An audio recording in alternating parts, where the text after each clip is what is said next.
Students, now I am going to explain factors and causes of the revolt. बच्चों, अब हम उन कारणों के बारे में समझेंगे जिनके कारण 1857 का विद्रोह हुआ. The first factor is economic factors. The most important cause of popular discontent was the British policy of economically exploiting India.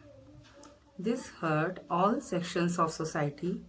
The peasants suffered due to high revenue demands and the strict revenue collection policy. Artisans and craftsmen were ruined by the large-scale influx of cheap British manufactured goods into India, which in turn made their handmade goods uneconomical to produce. People who made a living by following religious and cultural pursuit lost their source of livelihood due to the withdrawal of royal patronage caused by the displacement of the old ruling classes. A corrupt and unresponsive administration added to the miseries of the people. बच्चों, विद्रोह का पहला आर्थिक कारण ये था कि Britishers के आने से भारत में पहले से जो चल रहा व्यापार था वो पूरी तरह से उन्होंने नष्ट कर दिया अपनी गलत पॉलिसी के द्वारा और गरीब किसानों से ऊंचा कर वे कड़ाई से वसूलने लगे. इसके अतिरिक्त बादशाहों का जो संरक्षण कला को प्राप्त था, जिसके वजह से कारीगर वगैरह अपना काम कर पाते थे, वो सब कुछ बिल्कुल खत्म हो गया, जिससे बहुत सारे लोगों की जीविका छिन गई. ये विद्रोह का एक बहुत बड़ा कारण बना आगे जाकर. Next is political factors. The British policy of annexing the territories was one of the other cause of unrest. बच्चों, ब्रिटिशर्स की एक पॉलिसी राज्य हड़पने की पॉलिसी थी जो कि लाल डलहौजी के द्वारा अपनाई गई थी. इसके कारण भी बहुत सारे लोगों में असंतोष उत्पन्न हुआ. The annexation of Awadh on ground of misrule was greatly resented. The nawabs of Awadh and Lakshmibai had always been loyal to the British. The annexation was widely seen as a blatant act of backstabbing by the British. It deeply hurt the sentiments of the company's sepoys because most of them came from Awadh.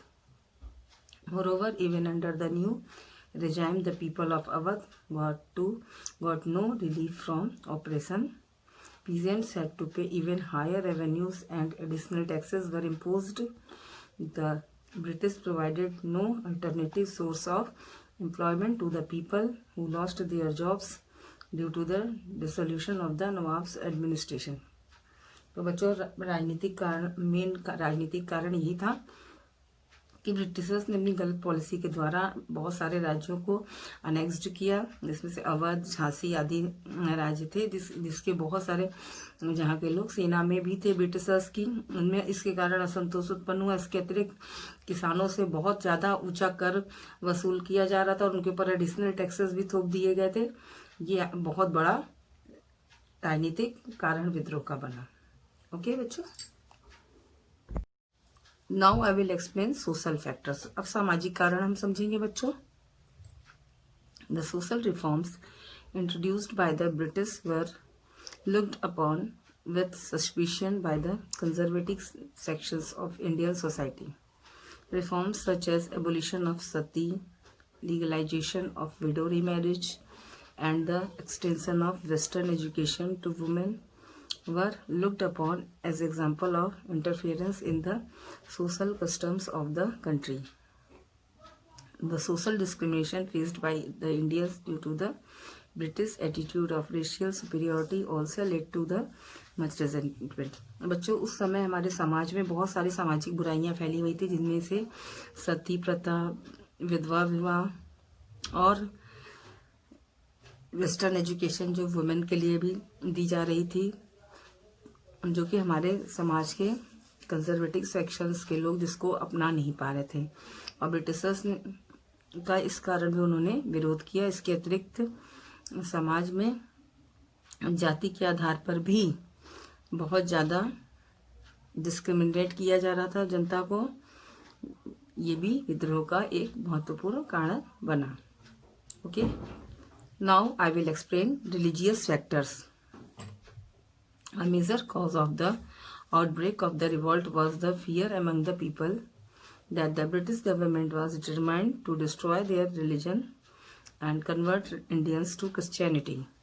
The increasing activities of the Christian missionaries and the actual conversions made by them were taken as a proof of this fear.